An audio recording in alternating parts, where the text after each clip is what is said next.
ഇന്നലെ തമിഴ്നാട്ടിലെ മധുരയിൽ അവസാനിച്ച CPIM പാർട്ടി കോൺഗ്രസിനെക്കുറിച്ചും പാർട്ടി കോൺഗ്രസിൽ അതിൻ്റെ സംഘടനാ സംവിധാനത്തെക്കുറിച്ച് ആ പാർട്ടി എടുത്ത തീരുമാനത്തെക്കുറിച്ചും അതിൻ്റെ അടുത്ത 3 വർഷത്തേക്കുള്ള നയപരിപാടികളെക്കുറിച്ച് ആ പാർട്ടി എടുത്ത തീരുമാനം ഇതേക്കുറിച്ചൊക്കെയാണ് നമ്മളിന്ന് സംസാരിക്കുന്നത്. ദ എയ്ഡം റിസാല അപ്ഡേറ്റ് സ്പെഷ്യൽ ഡിബേറ്റിൽ നമുക്കൊപ്പം ഉള്ളത് രാജ്യത്തെ 2 മുതിർന്ന മാധ്യമപ്രവർത്തകരായ വെങ്കടേഷ് രാമകൃഷ്ണനും MG രാധാകൃഷ്ണനുമാണ്. രണ്ടുപേരും ഇടത് രാഷ്ട്രീയത്തെയും CPM രാഷ്ട്രീയത്തെയും സവിശേഷമായി പിന്തുടരുകയും CPM ഇതര ദേശീയ രാഷ്ട്രീയത്തിലും സംസ്ഥാന രാഷ്ട്രീയത്തിലും എടുക്കുന്ന നയങ്ങൾ എന്തൊക്കെയാണ്, അവരുടെ ഉൾപാർട്ടി ജനാധിപത്യത്തിൽ സംഭവിച്ചുകൊണ്ടിരിക്കുന്ന കാര്യങ്ങൾ, ഇതൊക്കെ വളരെ സൂക്ഷ്മമായി വിലയിരുത്തുകയും നിരീക്ഷിക്കുകയും ചെയ്യുന്ന വ്യക്തികൾ കൂടിയാണ് 2 മുതിർന്ന മാധ്യമപ്രവർത്തകരും. സ്വാഗതം ഈ സ്പെഷ്യൽ ഡിബേറ്റിലേക്ക്. ഞാൻ ആദ്യം MG രാധാകൃഷ്ണനോടാണ് ചോദിക്കുന്നത്. ഈ മധുരയിൽ CPIMൻ്റെ പാർട്ടി കോൺഗ്രസ് അവസാനിക്കുമ്പോൾ EMSന് ശേഷം കേരള ഘടകത്തിൽ നിന്ന് MA ബേബി ജനറൽ സെക്രട്ടറി സ്ഥാനത്തേക്ക് എത്തുന്നു. കേന്ദ്ര കമ്മിറ്റിയിലും പോളിറ്റ് ബ്യൂറോയിലും കൂടുതൽ പുതുമുഖങ്ങൾ എത്തുന്നു എന്നുള്ളത് ഒഴിച്ചു നിർത്തിയാൽ പാർട്ടി പരിപാടിയിൽ സവിശേഷമായ എന്തെങ്കിലും മാറ്റങ്ങൾ വരുത്തിയതായോ അല്ലെങ്കിൽ അത് സംബന്ധിച്ച് എന്തെങ്കിലും പ്രത്യേകിച്ച് ഊന്നലോടുകൂടിയുള്ള ചർച്ചകൾ നടന്നതായോ താങ്കളുടെ ശ്രദ്ധയിൽപ്പെട്ടിട്ടുണ്ടോ? അങ്ങനെ വളരെ വലിയ മാറ്റങ്ങളൊന്നും കണ്ടതായിട്ട് തോന്നുന്നില്ല. ഇതിന് മുമ്പ് പാർട്ടി കോൺഗ്രസ് സ്വീകരിച്ച തീരുമാനങ്ങൾ നടപ്പാക്കുന്നതിൽ കുറേയധികം വീഴ്ചകൾ വന്നിട്ടുണ്ട് എന്നുള്ള കുറ്റസമ്മതം പത്രങ്ങളിലൊക്കെ വായിച്ചിട്ടുണ്ട്. അത് ഒരു പ്രധാനപ്പെട്ട കാര്യമാണ്.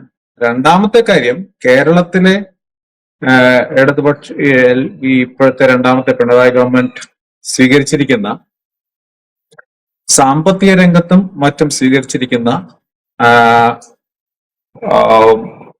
പുതിയതോ അല്ലെങ്കിൽ കൂടുതൽ ശക്തമായി ഇട്ടുള്ളതോ ആയ ചില നയ തീരുമാനങ്ങൾ, സ്വകാര്യ മേഖലയുമായിട്ടുള്ള ബന്ധത്തിലും മറ്റും, അല്ലെങ്കിൽ സ്വകാര്യ സർവകലാശാല, പൊതുമേഖലാ വ്യവസായങ്ങളെ സ്വകാര്യ പങ്കാളിത്തത്തോടുകൂടി നവീകരിക്കുക തുടങ്ങിയ നിലപാടുകളിൽ അടുത്ത കാലത്ത് കൊണ്ടുവന്ന, കഴിഞ്ഞ സംസ്ഥാന സമ്മേളനത്തിൽ പിണറായി വിജയൻ കൊണ്ടുവന്ന രേഖയുടെ അടിസ്ഥാനത്തിൽ കൊണ്ടുവന്നിരിക്കുന്ന പരിപാടികൾക്ക് കൂടുതൽ ശക്തമായ പിന്തുണ നൽകാനുള്ള ഒരു തീരുമാനവും പാർട്ടിയുടെ ഈ പാർട്ടി കോൺഗ്രസിൽ നിന്ന് ഉണ്ടായി എന്നുള്ളത് രണ്ടും ആണ് എനിക്കത് മുന്നിൽ നിന്ന് വ്യത്യസ്തമായി കണ്ട നയപരമായ കാര്യങ്ങൾ.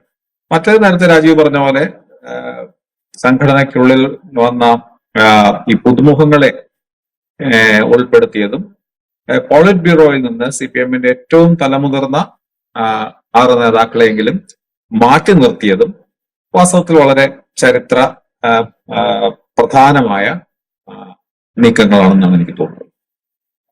ഞാൻ അവിടെ ഒരു കാര്യം കൂടി ചോദിച്ചോട്ടെ. ഇപ്പം ഈ പറഞ്ഞല്ലോ, ഈ മുതിർന്ന നേതാക്കൾ 6 പേരാണ് പോളിറ്റ് ബ്യൂറോയിൽ നിന്ന് മാറുന്നത്. സെൻട്രൽ കമ്മിറ്റിയിൽ നിന്നും പ്രായപരിധി മൂലം ഒഴിവായ നേതാക്കളുണ്ട്. ഈ തീരുമാനം അത് പാർട്ടി എന്നുള്ള നിലയ്ക്ക് ഒരു പക്ഷേ അവരെടുത്ത മാനദണ്ഡം അത് അവർ കർശനമായി പാലിക്കുന്നു. അത് ഒരു പാർട്ടി അംഗങ്ങൾക്ക് അല്ലെങ്കിൽ പൊതുസമൂഹത്തിന് കൊടുക്കുന്നൊരു മെസ്സേജ് ഉണ്ട്. അത് മാറ്റി നിർത്തിയാൽ ഈ സംവിധാനത്തെ സംബന്ധിച്ച് ഇപ്പോൾ അത്ര ഗുണകരമായൊരു തീരുമാനമാണ് എന്ന് തോന്നുന്നുണ്ടോ? ഇത് അല്പം സങ്കീർണമാണ് ഈ വിഷയം. കാരണം നമ്മൾ നേരത്തെ പറഞ്ഞ പോലെ CPMനെ സംബന്ധിച്ചിടത്തോളം, ഇടതുപക്ഷത്തെ പൊതുവെ സംബന്ധിച്ചിടത്തോളം ഇന്ത്യയിൽ ഏറ്റവും ദുർബലമായ ഒരവസ്ഥയിൽ നിൽക്കുന്ന ഒരു സമയമാണ്. അപ്പോൾ ഇതില് കഴിഞ്ഞ ഒരു 10-25 ഈ കാലഘട്ടങ്ങളിലുള്ള അനുഭവത്തിന്റെ ശക്തിയും അനുഭവത്തിൽ നിന്നുള്ള അറിവും അനുഭവത്തിൽ നിന്നുള്ള പഠിച്ച പാഠങ്ങളും ഒക്കെ വളരെ പ്രധാനമാണ് ഇനിയുള്ള കാര്യങ്ങൾക്ക് എന്നുള്ളത് ഇരിക്കെ തന്നെ അതൊരു പക്ഷെ കഴിഞ്ഞ 10-20 വർഷമായി ഇടതുപക്ഷത്തെ കാര്യമായി സഹായിച്ചിട്ടില്ല പൊതുവെ എന്നുള്ള സത്യം നമുക്ക് തീർച്ചയായിട്ടും നമ്മുടെ മുമ്പിലുണ്ട്. അപ്പോൾ തീർച്ചയായിട്ടും ഇടതുപക്ഷത്തിന് ഇനി ചെയ്യാവുന്നത് ഒരു പുതിയ ഇനിയിപ്പോ, കാരണം ഇതുവരെയുള്ള ചില വഴികൾ വേണ്ടത്ര വിജയം വരിച്ചിട്ടില്ല എന്നുള്ളത് അവർ സമ്മതിച്ചില്ലെങ്കിലും അങ്ങനെയുള്ള ഒരു തിരിച്ചറിവും, അത് പ്രായത്തിന്റെ ഒരു നിയമം വെച്ചിട്ടാണെങ്കിലും കഴിഞ്ഞ 20 വർഷമായി ഇടതുപക്ഷം സ്വീകരിച്ചിരിക്കുന്ന അല്ലെങ്കിൽ പല കാര്യങ്ങളും വാസ്തവത്തിൽ ഫലപ്രദമായിട്ടില്ല എന്നുള്ള തിരിച്ചറിവിന്റെ ഫലമായിട്ട് ഒരു പക്ഷേ ഇനി ഒരു പുതിയ തലമുറ ഇനി നേതൃത്വത്തിൽ വരുന്ന ഒരു പുതിയ തലമുറയ്ക്ക് ഒരുപക്ഷെ പുതിയ ആശയങ്ങളും പുതിയ മാർഗങ്ങളും തേടാനോ അല്ലെങ്കിൽ പരീക്ഷിക്കാനോ ഉള്ള ഒരവസരം നൽകുന്നത് രണ്ട് കാരണങ്ങൾ കൊണ്ട്. ഒന്ന്, ഇതുവരെ നടത്തിയിരുന്നതിൽ ഉണ്ടായിരിക്കുന്ന ചില ദൗർബല്യങ്ങൾ. രണ്ട്, അവർ കൊണ്ടുവരുന്ന അവരുടെ പ്രായത്തിന്റെയും അനുഭവത്തിന്റെയും ഒക്കെ ഒരു പുതിയ ഊർജം വാസ്തവത്തിൽ ഇടതുപക്ഷത്തിന് പുതിയ വഴികളിൽ തേടാൻ വേണ്ടിയിട്ട് പ്രേരിപ്പിക്കുവാൻ ഉള്ള ഒരു പ്ലാറ്റ്ഫോം ഉണ്ടായി എന്നുള്ളത് വാസ്തവത്തിൽ നല്ല കാര്യമാണ്. അപ്പോ ആ അനുഭവം ഇതുവരെയുള്ള അനുഭവത്തിന്റെ അനുഭവമുള്ളവരുടെ ഇല്ല എന്നുള്ള പ്രശ്നങ്ങൾ ഉണ്ടെങ്കിലും ആ അനുഭവങ്ങളിൽ നിന്ന് വലിയ വിജയമുണ്ടായില്ല എന്ന തിരിച്ചറിവിലൂടെ ഒരു പുതിയ വഴി തേടാൻ പ്രേരിപ്പിക്കുന്നുണ്ടെങ്കിൽ ഈ തീരുമാനം എനിക്ക് തോന്നുന്നത് നല്ല കാര്യമാണെന്നാണ് എനിക്ക് തോന്നുന്നത്. റൈറ്റ്. ശ്രീ വെങ്കടേഷ് ആവശ്യം ഇപ്പോൾ എം ജി രാധാകൃഷ്ണൻ പറഞ്ഞതിൽ നിന്ന് ഞാൻ താങ്കളോട് ചോദിക്കാം. ഈ പുതിയ യുവനിരയെ, ഒരുപക്ഷെ നമ്മൾ യുവനിര എന്ന് പറയുന്നത് ആ പാർട്ടിയുടെ ഒരു ലീഡർഷിപ്പുമായിട്ട് താരതമ്യം ചെയ്യുമ്പോൾ യുവനിര എന്ന് വേണമെങ്കിൽ പറയാം, അവരെ നേതൃത്വത്തിലേക്ക് കൊണ്ടുവരുമ്പോൾ ഇത്തരത്തിലൊരു മാറ്റത്തിന് ഒരുപക്ഷെ അവർ ആഗ്രഹിക്കുന്നുണ്ടാവും. പക്ഷേ പാർട്ടി ഡിസ്കസ് ചെയ്ത് അംഗീകരിച്ച ഡ്രാഫ്റ്റ് പൊളിറ്റിക്കൽ റെസൊല്യൂഷൻ അത് അവർ നേരത്തെ പ്രസിദ്ധീകരിച്ചിട്ടുണ്ട്. അതിൽ ചെറിയ ചില ഭേദഗതികളോടുകൂടി അത് അംഗീകരിക്കപ്പെട്ടിട്ടുണ്ട്. അതിൽ പറയുന്ന പ്രവർത്തന പദ്ധതി, നിലവിലുള്ള പൊളിറ്റിക്കൽ സിറ്റുവേഷൻ അനലൈസ് ചെയ്തുകൊണ്ട് രാജ്യത്ത് നടത്തേണ്ട പ്രവർത്തന പദ്ധതിയെക്കുറിച്ച് വിശദീകരിക്കുന്നുണ്ട്. ഹിന്ദുത്വ രാഷ്ട്രീയത്തെ നേരിടുന്നതിന് പാർട്ടി സംഘടിപ്പിക്കേണ്ട പരിപാടികൾ എന്തൊക്കെയാണ്, പാർട്ടി ഏത് രീതിയിലാണ് മറ്റ് രാഷ്ട്രീയ പാർട്ടികളുമായിട്ട് ഇടപഴകേണ്ടത്, ഏത് രീതിയിലാണ് സഖ്യങ്ങളിൽ ഉൾപ്പെടേണ്ടത്, ഇന്ത്യ ബ്ലോക്കുമായിട്ട് ഏതൊക്കെ നയങ്ങളാണ്, എങ്ങനെയൊക്കെയാണ് തുടർന്ന് യോജിച്ചു പോകേണ്ടത്, ഇതൊക്കെ വിശദീകരിക്കുന്നുണ്ട്. ഈ പറയുന്ന മാറ്റം സാധ്യമാക്കാൻ പാകത്തിലുള്ളൊരു നിർദ്ദേശങ്ങൾ അതിലുണ്ട് എന്ന് തോന്നുന്നുണ്ടോ? അതോ കഴിഞ്ഞ തവണയൊക്കെ പറഞ്ഞ കാര്യങ്ങൾ ഒന്നുകൂടി ആവർത്തിക്കുകയാണ് എന്ന് തോന്നുന്നുണ്ടോ? അല്ല, ഡ്രമാറ്റിക് ആയിട്ടുള്ള വലിയൊരു മാറ്റം പാർട്ടിയുടെ നയപരിപാടികളിലോ അല്ലെങ്കിൽ പ്രവർത്തന രേഖയിലോ വന്നതായിട്ട് തോന്നുന്നില്ല. ഇപ്പൊ ഈ പുതിയ ആൾക്കാർ വന്നത് കൊണ്ട് ഉണ്ടാകാവുന്ന ഒരു പുതിയ എനർജിയുടെ പോസിബിലിറ്റി, അതും പോസിബിലിറ്റി എന്ന് നമുക്ക് പറയാൻ പറ്റുള്ളൂ. അത് എത്രമാത്രം അത് മൂർത്തമാവും എന്നൊക്കെ നമുക്ക് പറയാൻ പറ്റില്ല. തീർച്ചയായും ഈ പ്രായത്തിന്റെ ഒരു വ്യത്യാസമാണ് പ്രധാനമായിട്ടുള്ളത്. ഈ പുതുമുഖങ്ങൾ വന്നു എന്നുള്ളൊരു കാര്യമുണ്ട്. പക്ഷെ ഇതിൽ ഡ്രമാറ്റിക് ആയിട്ടുള്ള വളരെ നാടകീയമായ രീതിയിൽ ഉള്ള ഒരു മുന്നോട്ട് പോക്ക്, അല്ലെങ്കിൽ ഒരു ദിശാമാറ്റത്തിന്റെ സൂചന, അല്ലെങ്കിൽ എന്തെങ്കിലും തരത്തിലുള്ള ഒരു പുതിയ നയ രൂപീകരണത്തിന്റെ ഒരു ഒരു ഒരു ലക്ഷണം അതൊന്നും കണ്ടില്ല. ഇപ്പൊ എനിക്ക് ഓർമ്മ വരുന്നത് 1992 ചെന്നൈയിൽ നടന്നിട്ടുള്ള പാർട്ടി കോൺഗ്രസ് ആണ്. അവിടെയാണ് EMS മാറി ഹർകിഷൻ സിംഗ് സുർജിത്ത് പാർട്ടി സെക്രട്ടറി ആയി മാറുന്നതും സീതാറാം യെച്ചൂരിയും പ്രകാശ് കാരാട്ടും ഒക്കെ PBയിലേക്ക് വരുന്നതും ആ സമ്മേളനത്തിലാണ്. അപ്പോ അത് ഉണ്ടാക്കിയിട്ടുള്ളത് ആ സമയത്ത് എന്ന് വെച്ചാൽ ലോകം മുഴുവനുള്ള കമ്മ്യൂണിസ്റ്റ് പാർട്ടികളെല്ലാം വളരെ ഭീകരമായ തിരിച്ചടികൾ നേരിട്ടുകൊണ്ടിരുന്ന, സോഷ്യലിസ്റ്റ് നിന്ന് ആശയം തന്നെ തിരിച്ചടി നേരിട്ടുകൊണ്ടിരുന്ന സമയത്ത് നിന്ന് ചെന്നൈയിൽ നിന്ന് അവിടെ കൂടിയിട്ടുള്ള ആ സമ്മേളനത്തിൽ ഉണ്ടായിട്ടുള്ള ഡിസ്കഷൻസ്, ആ സമ്മേളനത്തിൽ ഉണ്ടാക്കിയിട്ടുള്ള നയരേഖകൾ, ആ സമ്മേളനത്തിൽ ഉയർന്നു വന്ന നേതൃത്വം, അവയൊക്കെ ഒരു വലിയ പുതിയ പ്രതീക്ഷയുടെ അല്ലെങ്കിൽ ഒരു പുതിയ തരത്തിലുള്ള ഒരു ഇടപെടലിന് ഇടതുപക്ഷം തയ്യാറെടുക്കുന്നു ഇന്ത്യയിൽ എന്ന് ഒരു സൂചന തന്നിരുന്നു. പിന്നീടുള്ള വർഷങ്ങൾ അത് ശരിവെക്കുകയും ചെയ്തു. 92 മുതൽ 2004 വരെയുള്ള കാലഘട്ടത്തിൽ ഹർകിഷൻ സിംഗ് സുർജിത്ത് പാർട്ടിയെ നയിക്കുന്ന സമയത്ത് ആ രീതിയിലുള്ള പാർട്ടിക്ക് വലിയ തരത്തിലുള്ള ഗതിവേഗവും മാറ്റവും ഇന്ത്യൻ രാഷ്ട്രീയത്തിൽ പൊതുവിൽ വലിയ രീതിയിലുള്ള ഇടപെടൽ നടത്താനുള്ള ഒരു അവസ്ഥ ഉണ്ടാവുകയും ആ ഒരു ഇടതുപക്ഷം ഒരു പ്രത്യേക സവിശേഷ സാന്നിധ്യമായി ഇന്ത്യൻ രാഷ്ട്രീയത്തിൽ വളർന്നു വരികയും നിറഞ്ഞു നിൽക്കുകയും ചെയ്ത ഒരു കാലമായിരുന്നു അത്. അപ്പൊ ആ രീതിയിൽ ഇപ്പൊ എന്താ വെച്ചാൽ ഇപ്പോഴത്തെ ഏറ്റവും രാധാകൃഷ്ണൻ സൂചിപ്പിച്ചതുപോലെ വളരെ വലിയ തിരിച്ചടി, ഒരുപക്ഷെ ഇതിനേക്കാൾ മോശമാവാൻ പറ്റില്ല എന്നുള്ളൊരു സിറ്റുവേഷനിലാണ് CPM ഉള്ളത്. CPM പൊതുവിൽ ഇടതുപക്ഷം ഉള്ളത്. അപ്പൊ ആ ഒരു സമയത്ത് എടുക്കാവുന്ന പല നടപടികളിൽ ഒന്നായിരുന്നു ഈ പുതിയ നേതൃത്വത്തെ, പുതിയ പ്രായത്തിൽ കുറഞ്ഞിട്ടുള്ള ഒരു നേതൃനിരയെ പോളിറ്റ് ബ്യൂറോയിലും കേന്ദ്ര കമ്മിറ്റിയിലേക്ക് കൊണ്ടുവരുന്നത് എടുക്കാവുന്ന ഒരു നടപടിയാണ്. പക്ഷെ ആ ഒരു നടപടി കൊണ്ട് മാത്രം ഈ പറഞ്ഞ രീതിയിൽ ഉള്ള ഒരു ഗതിവേഗമോ മുന്നേറ്റമോ ഉണ്ടാക്കാൻ പറ്റുമോ? അതിന് ഈ ഒരു പുതിയ നേതൃത്വത്തിന് മുന്നോട്ട് കൊണ്ടുപോകാൻ പറ്റുന്ന പുതിയ തരത്തിലുള്ള പരിപാടികളെ പറ്റിയുള്ള ആലോചന പാർട്ടി കോൺഗ്രസിൽ നടന്നിട്ടുണ്ടോ, പാർട്ടി രേഖയെ പറ്റി നടന്നിട്ടുണ്ടോ എന്നതിനെ പറ്റിയൊന്നും വ്യക്തമായ സൂചനകൾ ഇപ്പോൾ ലഭ്യമല്ല. അതുകൊണ്ടാണ് ഞാൻ ചോദിച്ചത്. നമ്മുടെ മുമ്പിലുള്ളത് ആ ഡ്രാഫ്റ്റ് പൊളിറ്റിക്കൽ റെസൊല്യൂഷനാണ്. ഒരുപക്ഷെ അടുത്ത 3 വർഷത്തേക്കുള്ളൊരു രാഷ്ട്രീയ പ്രവർത്തന പാത CPIM-ൻ്റെ നിർണ്ണയിക്കുന്നത് അല്ലെങ്കിൽ നിശ്ചയിക്കുന്നത് ഒരുപക്ഷെ ആ പൊളിറ്റിക്കൽ റെസൊല്യൂഷനായിരിക്കും, അംഗീകരിക്കപ്പെട്ട രാഷ്ട്രീയ പ്രമേയമായിരിക്കും. നമ്മൾ പലപ്പോഴും ഡിസ്കസ് ചെയ്യുമ്പോൾ പുതിയ കാലത്ത് എതിരിടേണ്ടത് ഹിന്ദുത്വ രാഷ്ട്രീയത്തെയാണെന്ന് വളരെ കൃത്യമായിട്ട് CPIM അവരുടെ ഇതിൽ പറയുന്നുണ്ട്. അതിൻ്റെ പ്രവർത്തന പദ്ധതികളെക്കുറിച്ച് വിശദീകരിച്ച് പറഞ്ഞിട്ടുണ്ട്. അത് ഏതൊക്കെ വിധത്തിലാണ് ഇന്ത്യൻ ജനാധിപത്യത്തെ, കോൺസ്റ്റിറ്റ്യൂഷനെ, നിയമങ്ങളെ, സംസ്കാരത്തെ ഒക്കെ അട്ടിമറിക്കുന്നതെന്നൊക്കെ വളരെ ഡീറ്റെയിൽ ആയിട്ട് പ്രതിപാദിക്കുന്നുണ്ട്.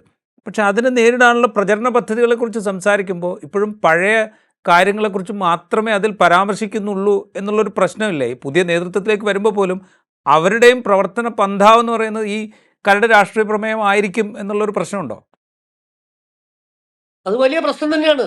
ഈ കരട് രാഷ്ട്രീയ പ്രമേയത്തിൽ പ്രത്യേകിച്ചും ഈ ന്യൂ ഫാസിസം എന്നൊക്കെ പറഞ്ഞിട്ടുള്ള രീതിയിലുള്ള വ്യാഖ്യാനങ്ങളുടെ അകമ്പടിയോടു കൂടിയാണ് ഈ സാധനം വരുന്നത് എന്നുള്ളത് കൊണ്ടും അത് ഒരു ഘട്ടത്തിൽ പാർട്ടിക്കകത്ത് ചർച്ച ചെയ്യുന്ന സമയത്ത് ഒരു പ്രോട്ടോ ഫാസിസം ആണ് എന്ന് പോലും ഉള്ള രീതിയിലുള്ള വ്യാഖ്യാനങ്ങൾ ചില മുതിർന്ന നേതാക്കന്മാരുടെ ഭാഗത്തുണ്ടായെന്നാണ് ഞാൻ മനസ്സിലാക്കുന്നത്. പക്ഷെ എന്തായാലും ഈ ഫൈനൽ ഡോക്യുമെന്റ് ചെറിയ ഭേദഗതികൾ വന്നിട്ടുണ്ട്. പക്ഷെ എന്താണ് ഈ ഫൈനൽ ഡോക്യുമെന്റിന്റെ രൂപം എന്നുള്ളത് നമുക്ക് മനസ്സിലാവാൻ വേണ്ടി ഇനിയും കുറച്ച് സമയം എടുക്കും. പാർട്ടി അത് ആ എഡിറ്റിംഗ് ഒക്കെ കഴിഞ്ഞിട്ട് മാത്രമല്ലേ പുറത്തു വിടുള്ളൂ. അപ്പോൾ ആ പുറത്തു പോകുമ്പോൾ മാത്രമേ നമുക്ക് കൃത്യമായിട്ട് അറിയുള്ളൂ. പക്ഷെ ഇതിൽ ഈ ചർച്ചകളിൽ നിന്നോ അല്ലെങ്കിൽ പൊതുവിൽ ഈ കരട് രാഷ്ട്രീയ പ്രമേയത്തിന്റെ ഒരു ദിശയിൽ നിന്നൊന്നും അങ്ങനെ ഒരു ഞാൻ പറഞ്ഞത് എന്റെ കമ്പാരിസൺ 92-ആയിട്ടാണ്. 92-ൽ ലോകം മുഴുവൻ ഈ കമ്മ്യൂണിസ്റ്റ് പാർട്ടികൾ തകർന്നുകൊണ്ടിരിക്കുന്ന സമയത്ത് CPIM ആ പാർട്ടി കോൺഗ്രസ് ഞാൻ വളരെ സജീവമായി കവർ ചെയ്ത ഒരാളാണ്. അപ്പോൾ അതില് ഒരു അബ്ബീറ്റ് ലെഫ്റ്റ് എന്നാണ് അന്ന് അത് പൊതുവിൽ രാഷ്ട്രീയ നിരീക്ഷകർ വിലയിരുത്തുന്നത്. അപ്പൊ അങ്ങനെ ഒരു അബ്ബീറ്റ് ആയിട്ടുള്ള അവസ്ഥ മധുരയിൽ നിന്നും ഉണ്ടായിട്ടുണ്ട് എന്ന് നമുക്ക് പറയാൻ പറ്റില്ല. Right. Shri M G Radhakrishnan, ഈ കാര്യത്തിൽ താങ്കൾ എന്ത് വിചാരിക്കുന്നു? ഈ പുതിയ നേതൃത്വം വരുന്നു, യുവാക്കൾ വരുന്നു, ഇതൊക്കെ ശരിയാണ്. പക്ഷെ അപ്പോഴും ഈ പറയുന്ന സ്ഥിരം പ്രവർത്തന രീതികൾ അതിൽ നിന്ന് മാറുക എന്ന് പറയുന്ന ഒരു പരിപാടി അതിലേക്ക് എത്താൻ കഴിയുന്നില്ല എന്നുള്ളതൊരു പ്രതിസന്ധിയായി മുമ്പിലുണ്ടോ? അതൊരു പരിധി വരെ അതൊരു പ്രതിസന്ധിയാണ്. മറ്റൊരു വശത്തുകൂടി ഈ നിലവിലുള്ള പല വ്യവസ്ഥകളെയും മറികടന്ന് പോകുന്ന ചരിത്രമാണ് പലപ്പോഴും ചരിത്രത്തിൽ ഈ നേതൃത്വത്തിൽ വരുന്ന ചില വലിയ മാറ്റങ്ങളുടെയും. പ്രായം അതിലൊരു പ്രധാനപ്പെട്ട ഘടകമാണ്. പുതിയ കാലത്ത് ഇതുവരെ ചിന്തിച്ചിരുന്ന, അതുവരെ പയറ്റിയിരുന്ന വഴികളിൽ നിന്ന് വ്യത്യസ്തമായി ചിന്തിക്കുന്നവരാകാൻ ഇടയുള്ളവരാണ് ഇവര്. ഞാൻ പറഞ്ഞു തീർച്ചയായിട്ടും. കാരണം അവരുടെ പ്രായത്തിൻ്റെതായാലും അവരുടെ കാഴ്ചപ്പാടിന്റെ ഒക്കെ പുതുമ വാസ്തവത്തിൽ നിലവിലുള്ള ചില എന്താ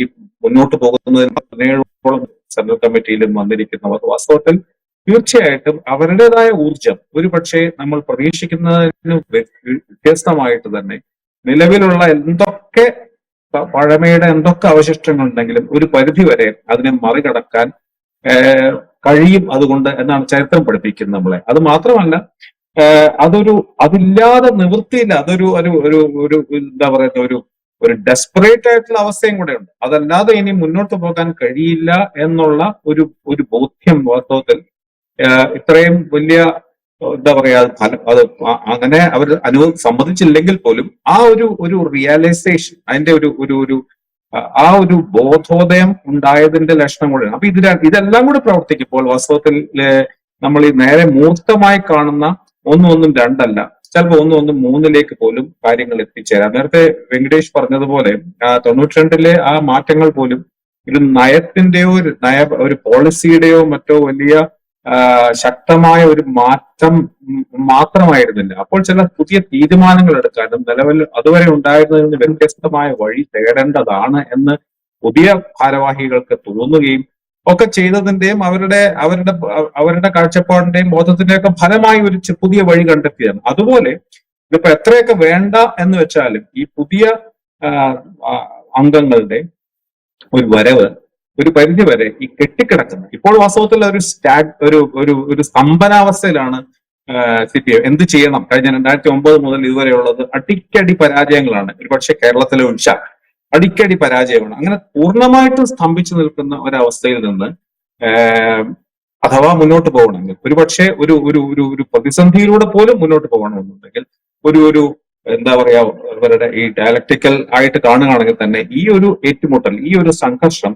ഒരു പുതിയ വഴിയിലേക്ക്, അത് ചിലപ്പോൾ ഒരുപക്ഷെ വലിയ പുതിയ പ്രതിസന്ധികൾ ഉണ്ടാക്കാം. പക്ഷെ ഈ കെട്ടിക്കിടക്കുന്ന ജലാശയം ഒരുപക്ഷെ ഒരു പുതിയ വഴിയിലേക്ക് പ്രവേശിച്ച് കൂടായികയില്ല. അതില്ലാതെ രക്ഷയില്ല എന്നുള്ള ഒരു അവസ്ഥ കൊണ്ടാണ്. പക്ഷെ തീർച്ചയായിട്ടും എനിക്ക് തോന്നുന്നത് ഇത് എത്രയൊക്കെ നയങ്ങളുടെയും പിന്നെ പാർട്ടി പരിപാടിയുടെ ഒക്കെ തടസ്സങ്ങൾ ഉണ്ടെങ്കിലും ഒരു പരിധിവരെ ഒരു ചെറിയ ഒരു മുന്നേറ്റം എങ്കിലും ഉണ്ടാവാതിരിക്കാൻ നിവർത്തിയില്ല. റൈറ്റ്. ശ്രീ വെങ്കടേഷ് രാമകൃഷ്ണൻ, അവിടെ ഈ മാറ്റത്തിൻ്റെ ചാലകശക്തിയാകുന്നതിൽ ഒരു പ്രധാനപ്പെട്ട റോൾ ഉണ്ടല്ലോ ജനറൽ സെക്രട്ടറി സ്ഥാനത്തേക്ക് എത്തുന്ന വ്യക്തിക്ക്. സീതാറാം യെച്ചൂരിയുടെ സ്ഥാനത്തേക്കാണ് MA ബേബി വരുന്നത്. വലിയ കമ്പാരിസൺ ഇതിനകം തന്നെ ഇടത് നിരീക്ഷകരുടെ ഭാഗത്തു നിന്നും മാധ്യമങ്ങളുടെ ഭാഗത്തു നിന്നും ഒക്കെ ഉണ്ടാകുന്നുണ്ട്. യെച്ചൂരിയുടെ അത്രയും എത്താനാകുമോ MA ബേബിക്ക് എന്നുള്ള ചോദ്യമുണ്ട്. യെച്ചൂരിയെപ്പോലെ ദേശീയ രാഷ്ട്രീയത്തിൽ വളരെ ഫ്ലുവൻ്റായി ഇടപെടാൻ കഴിയുമോ ബേബിക്ക് എന്നുള്ള സന്ദേഹങ്ങൾ ഉന്നയിക്കുന്ന ആളുകളുണ്ട്. ഈ യുവനിരയുടെ നേതൃസ്ഥാനത്തേക്ക് വരുന്ന ആളുടെ ഒരു ശേഷിയും ക്ഷേമുഷിയും ഒക്കെ തുടക്കത്തിൽ തന്നെ ചോദ്യം ചെയ്യപ്പെടുന്നുണ്ട്. എങ്ങനെ കാണുന്നു ഈ സീതാറാം യെച്ചൂരി MA ബേബി കമ്പാരിസണ്? അല്ല, അതൊരു ഒരു ഒരു ഒരു അൺഫെയർ കമ്പാരിസൺ ആണെന്നാണ് എനിക്ക് തോന്നുന്നത്. അതായത് ഈ പാർട്ടിയിൽ ഉണ്ടായിട്ടുള്ള നേതാക്കന്മാർക്ക് ഉള്ള പൂളിൽ നിന്ന് മാത്രമല്ലേ എടുക്കാൻ പറ്റുള്ളൂ. ഇപ്പം ബേസിക്കായിട്ട് സീതാറാം യെച്ചൂരിയെ റീക്രിയേറ്റ് ചെയ്യാൻ പറ്റില്ലല്ലോ. അപ്പോൾ അങ്ങനെ റീക്രിയേറ്റ് ചെയ്യാൻ പറ്റാത്ത ഒരാളെ പറ്റി വെച്ചുകൊണ്ടുള്ള ഒരു കമ്പാരിസൺ പറയുന്നതിന് അർത്ഥമുണ്ടെന്ന് എനിക്ക് തോന്നുന്നില്ല. തീർച്ചയായും സീതാറാമിന്റെ ആക്സെപ്റ്റൻസ് ഈ നാഷണൽ പൊളിറ്റിക്സിന്റെ വിവിധ തലങ്ങളിൽ വളരെ കൂടുതലായിരുന്നു. ബേബിക്ക് അതിനുള്ള പൊട്ടൻഷ്യൽ ഉണ്ട്. ബേബിക്ക് ഇത്തരത്തിലുള്ള സൗഹൃദങ്ങളും ബന്ധങ്ങളും ഒക്കെ ഉണ്ടാക്കാനും വ്യത്യസ്തമായിട്ടുള്ള ഒരു ഡൈവേഴ്സ് ആയിട്ടുള്ള വെറൈറ്റി ഉള്ള ഒരുപാട് തരത്തിലുള്ള ഡിസിപ്ലിൻസുമായിട്ട് ഇടപഴകാനും, സംഗീതം മുതൽ കളി വരെ ആയാലും ഫുട്ബോൾ ഇങ്ങനത്തെ കാര്യങ്ങളൊക്കെ ആയാലും അത്തരത്തിലുള്ള ബന്ധങ്ങളൊക്കെ വെച്ചുകൊണ്ട് ബേബി ആ ഒരു തരം അപ്പൊളിറ്റിക്കൽ ആയിട്ടുള്ള സ്ഥലങ്ങളിൽ പോലും ബേബിയുടെ സ്വാധീനം ഉണ്ടാക്കിയിട്ടുണ്ട്. സീതാറാമിനും ഉണ്ടായിരുന്ന ഒരു സംഭവം.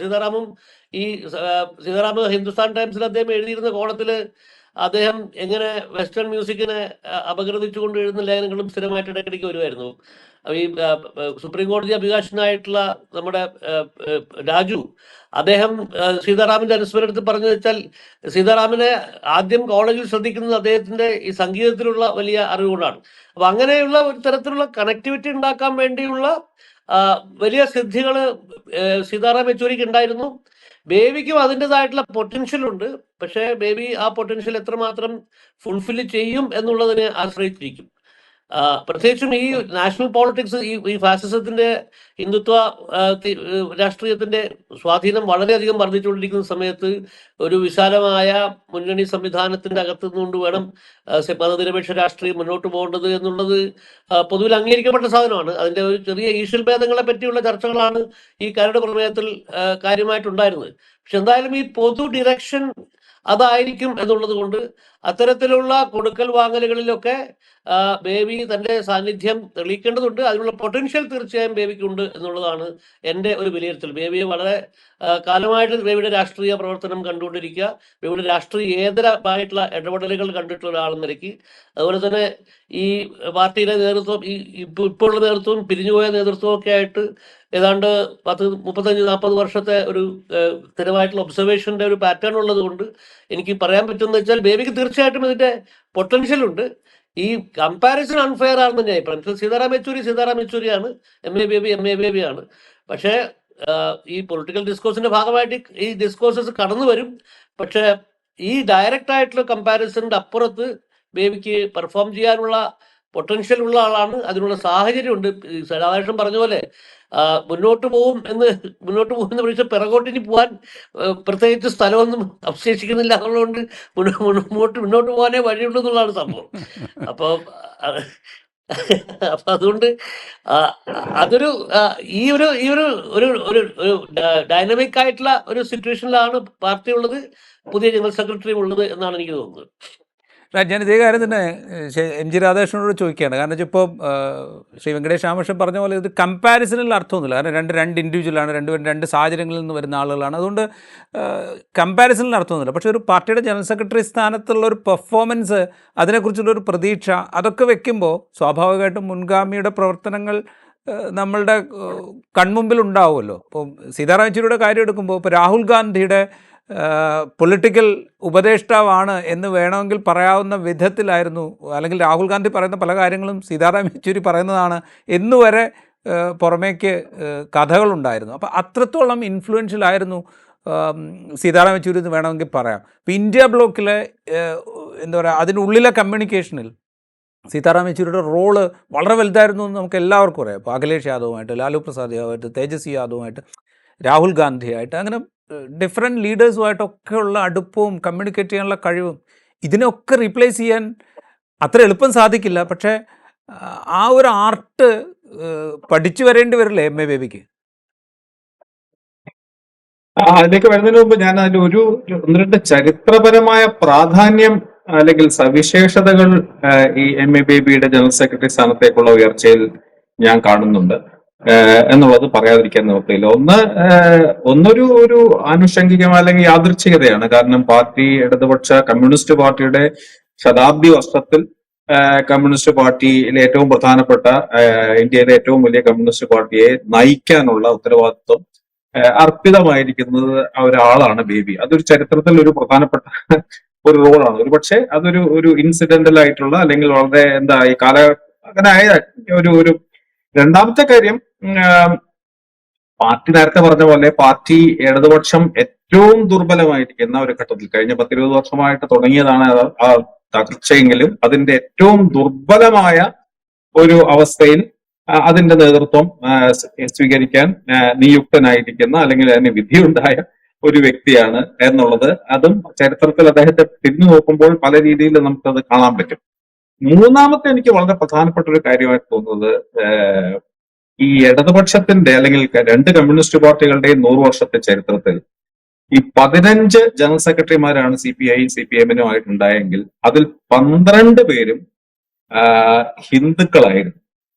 അതിൽ ഈ 3 പേരാണ് വാസ്തവത്തിൽ ഹൈന്ദവേതരരായിരിക്കുന്നത് എന്ന് വളരെ പ്രധാനപ്പെട്ട കാര്യമാണ്. ഒരുപക്ഷെ പാർട്ടി അത് സമ്മതിച്ചില്ലെങ്കിലും അത് ഹർകിഷൻ സിംഗ് സുർജിത്ത്, ഒരു ജാട്ട് സിഖ് ആയിരുന്ന ഹർകിഷൻ സിംഗ് സുർജിത്ത്, പിന്നെ CPI-യുടെ രാജ, ഒരു ദളിത് ക്രിസ്ത്യനാണ് അദ്ദേഹം.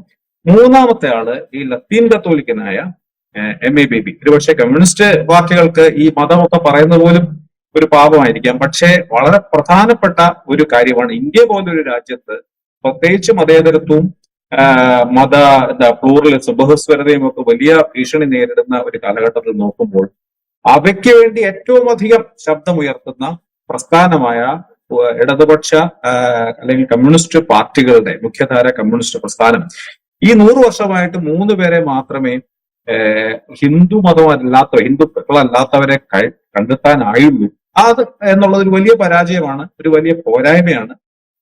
പ്രത്യേകിച്ച് ഈ ഐഡന്റിറ്റി രാഷ്ട്രീയത്തിന്, സ്വത്ത് രാഷ്ട്രീയത്തിനെ കുറിച്ചുള്ള വളരെ വിശാലമായ ചർച്ചകൾക്ക് ശേഷം വാസ്തവത്തിൽ ഈ ഡൈവേഴ്സിറ്റി ഇല്ലായ്മ, ഒരു വൈവിധ്യമില്ലായ്മ കമ്മ്യൂണിസ്റ്റ് പാർട്ടിയുടെ നേതൃത്വത്തിൽ വളരെയധികം അംബേദ്കറൈറ്റുകളും ദളിത് പിന്നെ സ്കോളേഴ്സും ഒക്കെ വളരെയധികം നിരന്തരമായി ചൂണ്ടിക്കാണിച്ചിട്ടുള്ള കാര്യമാണ്. രണ്ടാര്യം, ഈ അവര് ഹിന്ദുക്കളായിരുന്നു മാത്രമല്ല, ഏതാണ്ട് ആ 13 പേരും അല്ലെങ്കിൽ 12 പേരാണ് ഹിന്ദുക്കൾ, ഈ 13 പേരും വാസ്തവത്തിൽ അപ്പർ കാസ്റ്റ്. ഇപ്പോ ജാട്ട് സിഖ് അപ്പർ കാസ്റ്റ് ആണോ എന്ന് എനിക്കൊരു പക്ഷെ വെങ്കിടിക്കായിരിക്കും പറയാൻ അറിയാവുന്നത്. പക്ഷെ അവരെന്തായാലും പിന്നോക്കമല്ല, ഒരു പക്ഷെ OBC ആണെന്ന് അറിഞ്ഞുകൂടാ. അപ്പൊ ഈ 13 പേര് OBC അല്ല, അപ്പൊ അവര് ഉന്നത വർഗമാണ്, ഉന്നത ജാതിയാണ്. അപ്പോ ആ 13 പേരും വാസ്തവത്തിൽ ഉന്നത ജാതിക്കാര്, സവർണ ജാതിക്കാരായിട്ടുള്ളവരാണ് എന്നുള്ളത് ഇടതുപക്ഷത്തിനെതിരെ, കമ്മ്യൂണിസ്റ്റ് പാർട്ടിക്കെതിരെ ശക്തമായ വിമർശനം ഉന്നയിക്കുന്നവർ എന്നും ചൂണ്ടിക്കാണിച്ചിട്ടുള്ള ഒരു കാര്യമാണ്. അതിൽ 2 പേർ വാസ്തവത്തിൽ ഈ പറഞ്ഞ പോലെ ഇവർ 2 പേരും വാസ്തവത്തിൽ പിന്നോക്കക്കാരാണ്. അതിൽ D രാജ വാസ്തവത്തിൽ ഒരു വലിയ ചരിത്രപരമായ പ്രാധാന്യമാണ് അദ്ദേഹത്തിനുള്ളത്. അദ്ദേഹമാണ് ആദ്യത്തെ ദളിത് ജനറൽ സെക്രട്ടറി ഒരു കമ്മ്യൂണിസ്റ്റ് പാർട്ടിക്ക്. ഇതൊക്കെ വാസ്തവത്തിൽ ഈ ഇന്ത്യ പോലൊരു രാജ്യത്ത് ജാതിയും പിന്നോക്ക ജാതി എന്നുള്ള ജാതിയും മതവും ഒരു വലിയ എന്താ പറയാ ഏറ്റവും പ്രധാനമായിട്ടുള്ള ഒരു ഈ ചൂഷണത്തിന്റെയും ഈ സാമൂഹ്യ ശ്രേണി വ്യവസ്ഥയുടെയും പ്രധാന ആക്സിസ് ആയ ഒരു രാജ്യം. അപ്പോ അവർക്ക് വേണ്ടി ശബ്ദമുയർത്തുന്ന, അവർക്ക് വേണ്ടി പ്രസ്ഥാനം മുഴുവൻ ഒഴിഞ്ഞു വെച്ചിരിക്കുന്ന രണ്ട് പ്രസ്ഥാനങ്ങൾക്ക് അല്ലെങ്കിൽ രണ്ട് പാർട്ടികൾക്ക്, അല്ലെങ്കിൽ ഇന്ത്യയിലെ കമ്മ്യൂണിസ്റ്റ് പ്രസ്ഥാനത്തിന് വാസ്തവത്തിൽ പിന്നോക്ക ജാതിക്കാരായ ഉന്നത കുലജാതിക്കാരും അതുകൊണ്ടാണ് ഈ പാർട്ടി വാസ്തവത്തിൽ ജാതി എന്നുള്ളൊരു പ്രശ്നത്തിനെ കണക്കിലെടുക്കാത്തത് എന്നുള്ള ഒരു വിമർശനം. പിന്നെ തീവ്രമായ വിമർശകർ പറയുന്നത് പാർട്ടിയുടെ നേതൃത്വത്തിനുണ്ടായിരുന്ന ആരോപിക്കപ്പെടുന്ന ബ്രാഹ്മണിക്കലായിട്ടുള്ള പല കാര്യങ്ങളെ കുറിച്ച്, ഈ മതം, ജാതി മുതലായവയുടെ വലിയ റോൾ ഇന്ത്യൻ സമൂഹത്തിൽ കണ്ടുപിടിക്കാൻ ആവാതെ പോയത് കാരണം ഈ നേതൃത്വത്തിന്റെ ഈ ഒരു കാസ്റ്റ് ഹിന്ദു പശ്ചാത്തലമാണ് എന്നുള്ളത് ചൂണ്ടിക്കാണിക്കപ്പെട്ടിട്ടുള്ളതാണ്. അതിപ്പോ ഗെയിൽ ഒമിറ്റിനെ പോലെ ഒരു കാലത്ത് മാർക്സിസ്റ്റും പിന്നെ അംബേദ്കറായിട്ടും ആയിരുന്ന അവര്, അല്ലെങ്കിൽ കഞ്ചാലയെ പോലെയുള്ളവര്, എന്തിന് ആനന്ദ് തെൽത്തുംബടെ പോലെയുള്ള കമ്മ്യൂണിസ്റ്റ് ആണെന്ന് മാർക്സിസ്റ്റ് ആണെന്ന് ആയ ഒരു ദളിത് സ്കോളർ, ഇവരെല്ലാവരും ചൂണ്ടിക്കാണിച്ചിട്ടുള്ളതാണ്. അപ്പൊ അങ്ങനെ നോക്കുമ്പോൾ അങ്ങനെ ഒരു ദീർഘകാലമായി ഉണ്ടായിരുന്ന ഇന്ത്യൻ കമ്മ്യൂണിസ്റ്റ് പാർട്ടിയുടെ ആ ഒരു ദൗർബല്യത്തിനെങ്കിലും ഒരു പരിധിവരെ ഇതിനൊരു പരിഹാരമായിട്ടുണ്ട്, അല്ലെങ്കിൽ ഒരു പരിധിവരെ ആ പ്രശ്നം അഡ്രസ് ചെയ്തിരിക്കുന്നു എന്നുള്ളത് കാലത്തിന്റെ മാറ്റവും കാഴ്ചപ്പാടിന്റെ മാറ്റവും കൂടെ കുറിക്കുന്നുണ്ട്. ഇടതുപക്ഷം പോലും ഈ സ്വത്വ രാഷ്ട്രീയത്തിന്റെ ഈ ഡൈവേഴ്സിറ്റിയുടെ ആവശ്യം, അല്ലെങ്കിൽ ഇപ്പോൾ ഈ റീഡിസ്ട്രിബ്യൂഷൻ അപ്പുറത്ത് റെക്കഗ്നിഷൻ, റെപ്രസെന്റേഷൻ മുതലായി പുതിയ നവമാർക്സിസ്റ്റുകൾ, നാൻസി ഫ്രേസറെയൊക്കെ പോലെയുള്ള നവമാർക്സിസ്റ്റുകൾ മുന്നോട്ട് വെക്കുന്ന ഒരു പ്രധാനപ്പെട്ട ആർഗ്യുമെന്റ് ആണ്. അങ്ങനെ നോക്കുമ്പോൾ കമ്മ്യൂണിസ്റ്റ് പാർട്ടിയിൽ ബേബിയുടെ ആവിർഭാവത്തിന് അങ്ങനെ ഒരു വളരെ വലിയ ചരിത്ര പ്രാധാന്യമുണ്ട്. അതുകൊണ്ട് കാര്യങ്ങളെല്ലാം മാറുമോ എന്നുള്ളതല്ല, പക്ഷെ അതാണ് പ്രധാന കുറ്റമായിട്ട് ഇതുവരെ ആരോപിച്ചിരുന്നെങ്കിൽ അതിന് ഒരു പകരം ആയിരിക്കുന്നു ഒരു പരിഹാരമോ, അല്ലെങ്കിൽ അതിന് ആ പ്രശ്നം അഡ്രസ് ചെയ്തിരിക്കുന്നു. അത് അദ്ദേഹം ജാതിയായത് ബേബിയുടെ ജാതിയല്ല ബേബിയെ സെക്രട്ടറി ആക്കിയെന്നുള്ളത് നമുക്ക് എല്ലാവർക്കും അറിയാം. പക്ഷെ എന്തുകൊണ്ടാണ് ഇങ്ങനെ കമ്മ്യൂണിസ്റ്റ് പാർട്ടിയിൽ പോലും ഉന്നത കുലജാതരും പുരുഷന്മാരും അതിൽ ഹിന്ദുക്കളും മാത്രമായി മുന്നോട്ട് വെച്ച് വന്നുകൊണ്ടിരുന്നത് എന്നുള്ളത് നോക്കുമ്പോഴാണ് ഈ അംബേദ്കറൈറ്റുകളും ദളിത് സ്കോളേഴ്സും ഒക്കെ പറയുന്ന ജാതിയുടെ പലതരത്തിലുള്ള ഫംഗ്ഷനിങ്ങിന്റെ പ്രസക്തി നമുക്ക് മനസ്സിലാവും. അപ്പോൾ അതൊരു പക്ഷേ ഒരു പരിധിവരെ ഈ കാര്യത്തിൽ ശരിയായിട്ടുണ്ട് എന്നാണ് എന്റെ അഭിപ്രായം. ഇനി രണ്ടാമത് രാജീവ് ചോദിച്ച യെച്ചൂരിക്ക് പകരമാകുമോ? തീർച്ചയായിട്ടും അതും ഞാൻ അദ്ദേഹത്തിനോട് വെങ്കിടിയോട് ഞാൻ യോജിക്കുകയാണ്. അതൊരു ശരിയല്ല കമ്പാരിസൺ. പക്ഷെ അതേ സമയത്ത് എന്റെ വ്യക്തിപരമായ അഭിപ്രായത്തിൽ ഞാൻ ബേബിയോട് വളരെ സൗഹൃദമുള്ള ആളാണ്. ബേബി എനിക്ക് വളരെ ഇഷ്ടമുള്ള ആളാണ്, ഉയർന്നു വരേണ്ട ആളാണ്. ബേബിയുടെ രാഷ്ട്രീയത്തിലും ബേബിയുടെ മൂല്യബോധത്തിലും ബേബിയുടെ സാംസ്കാരികമായ പ്രവർത്തനത്തിലൊക്കെ വളരെ വലിയ മതിപ്പുള്ള ആളാണ്. ഇത്തരം ആൾക്കാർ ഇല്ലാതെ വരുന്ന ഒരു കാലഘട്ടത്തിൽ പ്രത്യേകിച്ചും. പക്ഷേ ഇപ്പോഴത്തെ ഇന്ത്യൻ രാഷ്ട്രീയത്തിന്റെ ഇപ്പോഴത്തെ സാഹചര്യത്തിൽ വാസ്തവത്തിൽ ബേബിയായിരുന്നു. കേരളത്തിലെ CPM-ന് സാമാന്യം വലിയ കുഴപ്പമില്ലാത്ത കോട്ടം തട്ടാതെ ഇരിക്കുന്ന ഒരു അവസ്ഥയാണ്. അപ്പോൾ വടക്കേ ഇന്ത്യയിലെയോ അല്ലെങ്കിൽ വടക്കേ ഇന്ത്യൻ രാഷ്ട്രീയവുമായിട്ടും വടക്കേ ഇന്ത്യൻ പാർട്ടികളുമായിട്ടും നേതാക്കളുമായിട്ടും ഒക്കെ കുറച്ചും കൂടി കമ്മ്യൂണിക്കേറ്റ് ചെയ്യാനുള്ള, കമ്മ്യൂണിക്കേഷൻ എന്ന് പറഞ്ഞാൽ ഭാഷയുടെ കാര്യത്തിൽ മാത്രമല്ല, പല തലങ്ങളിൽ അവരുമായി കമ്മ്യൂണിക്കേറ്റ് ചെയ്യാനും അവരുടെ കൂടെ ഒരു എന്താ പറയാ സഹവർത്തിത്വത്തിനും മറ്റും സൗകര്യമാകുന്ന ഒരു നേതാവ് ആയിരുന്നില്ലേ ഇപ്പോൾ സെക്രട്ടറി ആകേണ്ടത് എന്നുള്ള സംശയം ബേബിയോടുള്ള എല്ലാ സ്നേഹവും ബഹുമാനങ്ങളും നിലനിർത്തിക്കൊണ്ട് എനിക്ക് ചോദിക്കണം എന്ന് തോന്നുന്നു. റൈറ്റ്. ഞാൻ ഇതിൻ്റെ ഒരു മൂന്നാമത്തെ ഭാഗത്തിലേക്ക് കടന്നു കഴിഞ്ഞാൽ ഇപ്പോൾ MABB ജനറൽ സെക്രട്ടറി ആവുന്നതോടെ അത് കേരള പാർട്ടിയിൽ എന്താണ്, അല്ലെങ്കിൽ കേരള ഘടകത്തിന് എന്ത് സന്ദേശമായിരിക്കും കൊടുക്കുക, അതിൻ്റെ ബലാബലത്തിൽ എന്തെങ്കിലും മാറ്റത്തിന് സാധ്യതയുണ്ടോ? ഇത്തരം ചോദ്യങ്ങളൊക്കെ ഉയരുന്നുണ്ട്. പക്ഷേ വെങ്കടേഷ് രാമകൃഷ്ണൻ എന്ത് തോന്നുന്നു ഇവിടുത്തെ കേരളത്തിൽ? ഇപ്പോൾ MABB എന്ന് പറഞ്ഞാൽ കേരളത്തിൽ പൊട്ടൻഷ്യൽ സംസ്ഥാന സെക്രട്ടറി ആകും, അല്ലെങ്കിൽ കേരളത്തിൻ്റെ മുഖ്യമന്ത്രിയാകും എന്ന് വരെ നമ്മൾ ഒരു ഘട്ടത്തിൽ പ്രതീക്ഷിച്ചത്. ഇപ്പോൾ 1992 സമ്മേളനത്തെക്കുറിച്ച് താങ്കൾ സൂചിപ്പിച്ചു. അതിനുശേഷം ബേബി കേരള രാഷ്ട്രീയത്തിലേക്ക് മടങ്ങുമ്പോൾ ഒരു ഭാവി മുഖ്യമന്ത്രി എന്നുള്ളൊരു പൊട്ടൻഷ്യൽ അവിടെ കേട്ടുകേൾവിയായിട്ടെങ്കിലും ഉണ്ടായിരുന്നു. പക്ഷേ അതല്ല ഉണ്ടായത്. ആ ചരിത്രം നമുക്കറിയാം. അപ്പോൾ ബേബി ജനറൽ സെക്രട്ടറി സ്ഥാനത്തേക്ക് എത്തുമ്പോൾ സ്വാഭാവികമായിട്ടും കേരളത്തിൽ അതിശക്തനായൊരു മുഖ്യമന്ത്രിയുണ്ട്, പാർട്ടിയെ നിയന്ത്രിക്കാൻ ശേഷിയുള്ളൊരു മുഖ്യമന്ത്രിയുണ്ട്. കേരള ഘടകമാണ് ഒരുപക്ഷെ ഇന്ത്യയിലെ തന്നെ ഏറ്റവും ശക്തമായ CPM-ൻ്റെ ഘടകം. ആ നിലയ്ക്ക് ഈ ജനറൽ സെക്രട്ടറി സ്ഥാനം കേരളത്തിൽ എന്തെങ്കിലും മാറ്റം ഉണ്ടാക്കാനുള്ളൊരു സാധ്യതയുണ്ട്? അതിന്റെ മറുപടി ബേബി തന്നെ ഇന്നത്തെ മലയാള പത്രങ്ങളിലെ ഇന്റർവ്യൂകളിൽ പറഞ്ഞിട്ടുണ്ടെന്ന് എനിക്ക് തോന്നുന്നത്. അദ്ദേഹം വളരെ വ്യക്തമായിട്ട് പറഞ്ഞിട്ടുള്ളത് കേരളത്തിൽ നായകൻ പിണറായി ആണെന്നാണ്. അക്കാര്യത്തിൽ അദ്ദേഹത്തിന് യാതൊരു സംശയവുമില്ല. അദ്ദേഹം വളരെ കൃത്യമായിട്ടും അടിവരയിട്ട് അദ്ദേഹം അത് പറഞ്ഞിട്ടുണ്ട്. അപ്പൊ അതുകൊണ്ട് കേരളത്തിൽ നായകൻ പിണറായി തന്നെയായിരിക്കും. അത് കേരളത്തിലെ ബലാബലത്തിൽ വലിയ മാറ്റമൊന്നും ഉണ്ടാക്കാൻ വേണ്ടിയിട്ട് സാധ്യതയില്ല. പിന്നെ ഈ കേരളത്തിൽ വലിയ തരത്തിലുള്ള വിഭാഗീയത നിലനിന്ന ഒരു കാലഘട്ടം ഉണ്ടായിരുന്നു. ഇപ്പൊ പിണറായിയും VS ആയിട്ടും പല തലങ്ങളിൽ അങ്ങനെ പല നേതൃത്വത്തിന്റെ പല തലങ്ങളിൽ ഉണ്ടായിട്ടുള്ള വിഭാഗീയമായിട്ടുള്ള പ്രശ്നങ്ങളുണ്ട്. ആ വിഭാഗീയമായിട്ടുള്ള ജനതകൾക്കെല്ലാം ഇടയിൽ ബേബി പിന്നെ പക്ഷം പിടിക്കാതെ വളരെ ക്ലിയർ ആയിട്ടും എന്നാൽ വലിയ തരത്തിലുള്ള ഡ്രമാറ്റിക് ആയിട്ടുള്ള മാറ്റങ്ങൾക്കൊന്നും വഴിവെക്കുന്ന ഒരു രാഷ്ട്രീയ പ്രവർത്തനം മുന്നോട്ട് നീക്കാതെ ഒരു തരത്തിലൊരു സ്റ്റാറ്റസ് കോയിസ്റ്റ് ആയിട്ടാണ് ബേബി പോയിട്ടുള്ളത്. എനിക്ക് തോന്നുന്നത് ബേബി ജനറൽ സെക്രട്ടറി ആയതുകൊണ്ട് കേരളത്തിൽ അത്തരത്തിലുള്ള ഈ സ്റ്റാറ്റസ് കോ മാറ്റിമറിക്കുന്ന എന്തെങ്കിലും തരത്തിലുള്ള ഇടപെടലുകൾ ബേബിയുടെ ഭാഗത്ത് ഉണ്ടാവും എന്ന് എനിക്ക് തോന്നുന്നില്ല. റൈറ്റ്. ഞാൻ ഒറ്റ കാര്യം അത് ചോദിക്കാനുള്ള കാര്യം എന്ന് പറഞ്ഞപ്പോൾ സീതാറാം യെച്ചൂരി ദേശീയ തലത്തിൽ ഇപ്പോൾ കോൺഗ്രസുമായിട്ട് ഇടപെടുമ്പോൾ കോൺഗ്രസുമായിട്ടുള്ള ബന്ധം തീരുമാനിക്കുമ്പോൾ അത്തരം കാര്യങ്ങളിലൊക്കെ അദ്ദേഹത്തിന് ഒരിക്കലും ഒരു കേരള ഘടകത്തിൻ്റെ ഒരു പ്രഷർ ഉണ്ടാകേണ്ട കാര്യമല്ല. ഒരു ഡിസിഷൻ എടുക്കുന്ന കാര്യത്തിൽ അദ്ദേഹത്തിന് കുറച്ചും കൂടെ ഒരു ഈസിനെസ് ഉണ്ടാകുമായിരുന്നു. ആ ഒരു ഈസിനെസ് MA ബേബിക്ക് ഉണ്ടാവുമോ? കാരണം വെച്ചാൽ എപ്പോഴും കേരള ഘടകത്തിൻ്റെ ആളാണ് ഞാൻ എന്നുള്ളൊരു പ്രയാസം അത് ജനറൽ സെക്രട്ടറിക്ക് പേറേണ്ടി വരുമോ? അല്ല, അത് മറികടക്കേണ്ടി വരും. ഇത് സത്യത്തിൽ ഇപ്പോൾ ഈ രാധാകൃഷ്ണന്റെ ഒരു ചരിത്രപരമായിട്ടുള്ള പശ്ചാത്തലം പറഞ്ഞു. ബേബി ഈ പറഞ്ഞ രീതിയിൽ ഒരു വലിയൊരു സെന്റിനറി ഇയറിലാണ് ബേബി പാർട്ടിയുടെ സെക്രട്ടറി ആയിട്ട് മാറുന്നത്. ഇതിന്റെ ഒരു കോണ്ടെക്സ്റ്റ് നമ്മുടെ പാർട്ടി സെക്രട്ടറിമാരുടെ ഈ ഐഡന്റിറ്റി പോളിറ്റിക്സുമായിട്ട് ബന്ധപ്പെട്ട് പരിശോധിക്കുന്ന സമയത്ത് പാർട്ടി സെക്രട്ടറിമാർക്ക് ഉണ്ടായിരുന്ന ഈ ഉന്നത കുലജാത ദൗർബല്യം അതിനൊക്കെ മറികടന്നുകൊണ്ടുള്ള ഒരു നിയമനമാണ്. അപ്പൊ സത്യത്തിൽ ഇതൊരു ക്വാണ്ടം ലീപ്പാണ്. അതൊരു പൊളിറ്റിക്കൽ ക്വാണ്ടം ലീപ്പ് ആണെന്ന് കൂടി തിരിച്ചറിഞ്ഞുകൊണ്ട് സീതാറാം യെച്ചൂരി പ്രവർത്തിച്ച രീതിയിൽ സംസ്ഥാന ഘടകങ്ങളുടെ സെക്ടേറിയനായിട്ടുള്ള നിർബന്ധങ്ങൾക്ക് വഴങ്ങാതെ അല്ലെങ്കിൽ അവരുടെ താല്പര്യങ്ങൾക്ക് വഴങ്ങാതെ ഒരു ദേശീയ താല്പര്യത്തിൽ പ്രവർത്തിക്കുന്ന നാഷണൽ ജനറൽ സെക്രട്ടറി ആയിട്ട് മാറേണ്ട ആവശ്യമുണ്ട്. അപ്പൊ ആ ഒരു പൊളിറ്റിക്കൽ ക്വാണ്ടം ലീപ്പ് കൂടെ ബേബിയുടെ ഭാഗത്തുനിന്ന് ഉണ്ടാവേണ്ടതുണ്ട് എന്നുള്ളതാണ് എനിക്ക് തോന്നുന്നത്. റൈറ്റ്. ഞാൻ ഇതേ കാര്യം തന്നെ ശ്രീ MG രാധാകൃഷ്ണനോട് ചോദിക്കുന്നത് അത്ര എളുപ്പമാണോ? കാരണം വെച്ച് കഴിഞ്ഞാൽ ഇതൊരു പവർ സെൻ്ററാണ്. പാർട്ടിയുടെ ജനറൽ സെക്രട്ടറി എന്ന് പറഞ്ഞു കഴിഞ്ഞാൽ എന്തൊക്കെയാണെങ്കിലും ഇപ്പോൾ പോളിറ്റ് ബ്യൂറോ എടുക്കുന്ന തീരുമാനങ്ങൾ അതിനെ കേന്ദ്ര കമ്മിറ്റിയുടെ അംഗീകാരത്തോടെ നടപ്പാക്കുന്ന ആൾ എന്നുള്ള സ്ഥാനമേ തനിക്കുള്ളൂ എന്ന് MA ബേബിക്ക് വിശദീകരിക്കാം. അത് ശരിയുമാണ്. പക്ഷേ ഇതൊരു പവർ സെൻ്ററാണ് ജനറൽ സെക്രട്ടറി എന്ന് പറയുന്നത്. അപ്പോൾ ആ ജനറൽ സെക്രട്ടറിക്ക് അദ്ദേഹത്തിൻ്റെ പാരൻ്റ് ഘടകം ഫാക്ഷൻ അതിനോടുണ്ടാകുന്ന ഒരു കമ്മിറ്റ്മെൻറ്റോ അല്ലെങ്കിൽ അതിനോടുണ്ടാകുന്ന ഒരു കോൺഫ്ലിക്റ്റോ ഇത് ഒരു ഭാവിയിൽ ഒരു പ്രശ്നമാവാൻ സാധ്യതയുണ്ടോ? ഭാവിയിൽ പ്രശ്നമാകേണ്ടതാണ് എന്നാണ് എൻ്റെ അഭിപ്രായം.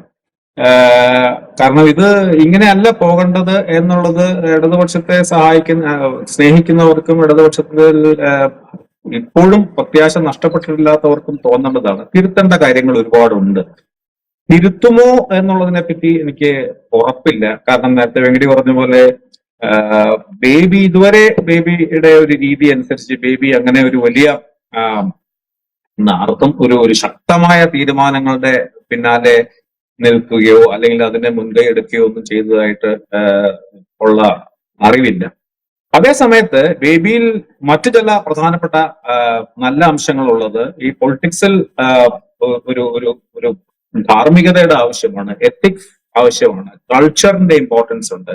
കൾച്ചർ എന്ന് പറഞ്ഞാൽ അതൊരു സാംസ്കാരിക പ്രവർത്തനം മാത്രമല്ല, അത് അതിന്റെ മൂല്യ വ്യവസ്ഥയുമായിട്ടും അതിന്റെ വീക്ഷണങ്ങളുമായിട്ടും അതിൽ വേണ്ട സദാചാരം, ഞാൻ പറഞ്ഞൊരു പൊളിറ്റിക്കൽ മൊറാലിറ്റിയെ പറ്റിയാണ് പറഞ്ഞത്. ഇതുപോലെയുള്ള കാര്യങ്ങളിൽ ഉറച്ച വിശ്വാസമുള്ള ഒരാളാണ് ബേബി. അതുകൊണ്ട് സ്വാഭാവികമായിട്ടും ആ രംഗത്ത് ഇടതുപക്ഷം കേരളത്തിൽ പലതരത്തിലുള്ള ചോദ്യങ്ങളും നേരിടുന്ന ഒരു കാലമാണ്. ഇടതുപക്ഷത്തിന്റെ ഒരു മോറൽ ഹൈഗ്രൗണ്ട് ഉണ്ടായിരുന്നത് ഒരു രാഷ്ട്രീയ സദാചാരത്തിന്റെ കാര്യത്തിൽ എപ്പോഴും ഒരു മേൽക്കൈ ഉണ്ടായിരുന്നവരാണ്. അഴിമതിയുടെ കാര്യത്തിൽ താരതമ്യേന വിമുക്തമായി നിന്ന ഒരു പശ്ചാത്തലമുണ്ട്. ഇങ്ങനെ പല അധികാര പ്രയോഗത്തിന്റെ കാര്യത്തിൽ ഇതിലൊക്കെ വാസ്തവത്തിൽ ഒരു എത്തിക്കൽ കോമ്പണന്റ് എന്ന് പറയുന്നത് വളരെ പ്രധാനപ്പെട്ടതാണ്. അതായിരുന്നു VS അച്യുതാനന്ദൻ തന്റെ പ്രധാനപ്പെട്ട ആയുധമായി ഉപയോഗിച്ചത്. അദ്ദേഹം അതിൽ പൂർണ്ണമായി വിശ്വസിച്ചിരുന്നു എന്നുള്ളത് മറ്റൊരു പ്രശ്നം. പക്ഷെ അതായിരുന്നു അദ്ദേഹത്തിന്റെ കയ്യിൽ ഉണ്ടായിരുന്ന ഒരു പ്രധാനപ്പെട്ട, അത് കേരള സമൂഹത്തിന് വലിയ അംഗീകാരം ലഭിക്കുകയും ചെയ്തു. കാരണം ഇന്ന് ഇപ്പൊ ഏതെങ്കിലും ഒരു വ്യക്തിയെ എതിരായിട്ട്, ഇപ്പൊ പിണറായി വിജയന്റെ എതിരായിട്ടോ അല്ലെങ്കിൽ വേറെ ആയിട്ടോ പറയുന്നത്, പക്ഷെ കേരള രാഷ്ട്രീയത്തിന്റെ, കേരളത്തിലെ ഇടതുപക്ഷ രാഷ്ട്രീയത്തിന്റെ, CPM രാഷ്ട്രീയത്തിന്റെ സമീപകാലത്തെ സ്വഭാവങ്ങളിൽ, സമീപകാലത്തെ രീതികളിൽ, ഈ അതിന്റെ ഏറ്റവും താഴേക്കിടയിലുള്ളവരോട് കാണിക്കുന്ന ആഭിമുഖ്യത്തിന്റെ കാര്യത്തിലായാലും, നേരത്തെ പറഞ്ഞ ഈ പൊളിറ്റിക്കൽ മൊറാലിറ്റിയുടെ കാര്യത്തിലും ഒക്കെ പോരായ്മകളും വീഴ്ചകളും വന്നിട്ടുണ്ട് എന്നുള്ളതിനെ പറ്റി ഒരു സംശയമില്ല. അപ്പോൾ MA ബേബിയെ പോലെ ഒരാൾക്ക് വാസ്തവത്തിൽ അതിനെപ്പറ്റി ബോധ്യം തീർച്ചയായിട്ടും ഉണ്ട് എന്നാണ് ഞാൻ വിശ്വസിക്കുന്നത്. MA ബേബിയുടെ ടെമ്പറമെന്റ് അങ്ങനെയാണ്, MA ബേബിയുടെ രാഷ്ട്രീയ വീക്ഷണം അങ്ങനെയാണ്. അപ്പോൾ അദ്ദേഹം അത് അവിടെ ആവശ്യമായ, അതിനർത്ഥം പിണറായി വിജയനെതിരായിട്ട് യുദ്ധം പടനയിക്കണം എന്നൊന്നുമല്ല പറയുന്നത്, പക്ഷെ അദ്ദേഹത്തിന്റെ ഈ ജനറൽ സെക്രട്ടറി സ്ഥാനത്ത് നിന്നുള്ള സാന്നിധ്യം വാസ്തവത്തിൽ അതിനെ ഒരു പരിധി വരെയെങ്കിലും അത് ആ പ്രശ്നങ്ങളെ അഡ്രസ് ചെയ്യാൻ കഴിയും എന്ന് സഹായിച്ചേക്കാം എന്നാണ് എന്റെ വിശ്വാസം. പക്ഷെ പ്രശ്നം ഈ കേന്ദ്രതല, നേരത്തെ നമ്മൾ പല ചർച്ചകളിലും പറഞ്ഞ പോലെ ഇന്ന് കേരളത്തിൽ മാത്രമാണ് CPM വിജയിച്ചു നിൽക്കുന്നത്. നാളെ ഉണ്ടാവുമോ എന്നറിയില്ല. പക്ഷെ കഴിഞ്ഞ 20 വർഷം ഇന്ത്യയിലെ മറ്റെല്ലാ സംസ്ഥാനങ്ങളിലും പിന്നോട്ട് പോയപ്പോഴും ആ 20 വർഷമാണ് CPM-ന്റെ ചരിത്രത്തിൽ ഏറ്റവും ശക്തമായ കാലം. വാസ്തവത്തിൽ ഈ പിണറായി വിജയന്റെ നേതൃത്വത്തിലുള്ള കാലം തന്നെയാണ്. അപ്പോൾ എവിടെയാണ് ഇതിനൊരു ഒരു കൊടുക്കൽ വാങ്ങൽ എന്താണ്, എവിടെയാണ് ഇതിന് ഒരു ട്രേഡ് ഓഫ് ആവശ്യമുണ്ടെങ്കിൽ ചെയ്യേണ്ടത്? വാല്യൂസിന്റെയും മോറൽസിന്റെയും പ്രോബിറ്റിയുടെയും ഒക്കെ എത്തിക്സിന്റെ ഒക്കെ കാര്യത്തിൽ ഒരു വശത്ത് പ്രശ്നമാണ്. അപ്പൊ മറുവശത്ത് ഒരു സംഘടനാപരമായി ജയിച്ചു നിൽക്കുന്ന ഒരു ഓർഗനൈസേഷൻ. അതുകൊണ്ട് തന്നെയാണ് പോളിറ്റ് ബ്യൂറോയിന് ഒരു തരത്തിലും ഈ കേരളത്തിലെ പാർട്ടിയെ തിരുത്താനോ കേരളത്തിലെ പാർട്ടിയെ മറ്റൊരു വഴിക്ക് നയിക്കാനോ പറ്റാത്ത പോലെ കേരളത്തിലെ ഇടതുപക്ഷ CPM അത്ര ശക്തി പ്രാപിച്ചിരിക്കുകയാണ് ദേശീയ സംഘടനാ തലത്തിൽ. അപ്പൊ അവിടെയൊക്കെ വാസ്തവത്തിൽ എങ്ങനെയാണ് MA ബേബിക്ക് അതിനുള്ള കൺവിക്ഷൻ ഉണ്ട്, അതിനുള്ള കറേജ് ഓഫ് കൺവിക്ഷൻ കൂടെ ഉണ്ടോ എന്നുള്ളത് കാലം തെളിയിക്കേണ്ടിയിരിക്കുന്നു. റൈറ്റ്. വളരെയധികം നന്ദി ശ്രീ MG രാധാകൃഷ്ണനൊപ്പം വെങ്കടേഷ് രാമകൃഷ്ണൻ ഈ ഡിസ്കഷനിൽ പങ്കെടുത്തതിന്. MA ബേബി CPM-ന്റെ ജനറൽ സെക്രട്ടറി സ്ഥാനത്തേക്ക് എത്തുമ്പോൾ അദ്ദേഹത്തിൻ്റെ കൂടെ ഒരു പുതിയ ടീമുണ്ട്, അല്ലെങ്കിൽ ഒരു യങ് ടീമുണ്ട് എന്ന് വേണമെങ്കിൽ പറയാം. പരിചയസമ്പന്നരായ പഴയ നേതൃനിരയുണ്ട്, അതിനോടൊപ്പം ഒരു യങ് ടീമുണ്ട്. ഈ ടീമിനെ കൂടെ നിർത്തിക്കൊണ്ട് ഈ സമ്മേളനത്തിൽ, ഈ പാർട്ടി കോൺഗ്രസിൽ അവർ തന്നെ വിലയിരുത്തിയ PB-ക്കും CC-ക്കും തെറ്റുതിരുത്തൽ നടപടികൾ പൂർണ്ണമാക്കാൻ കഴിഞ്ഞില്ല എന്ന് അവർ തന്നെ വിലയിരുത്തുന്നുണ്ട്. അത് മുന്നോട്ട് കൊണ്ടുപോകാനും കുറെക്കൂടെ സംഘടനാപരമായി ശക്തി ആർജിക്കുന്ന വിധത്തിലേക്ക് ഈ സംഘടനയെ നടത്തിക്കാനും MA ബേബിക്ക് സാധിക്കുമോ എന്നുള്ളത് കൂടിയാണ് ഈ പാർട്ടി കോൺഗ്രസിന് ശേഷം നമുക്ക് മുമ്പിൽ വരുന്ന ചോദ്യം. വളരെയധികം നന്ദി രണ്ടുപേർക്കും ഒരിക്കൽ കൂടി ഈ ഡിസ്കഷനിൽ പങ്കെടുത്തതിന്.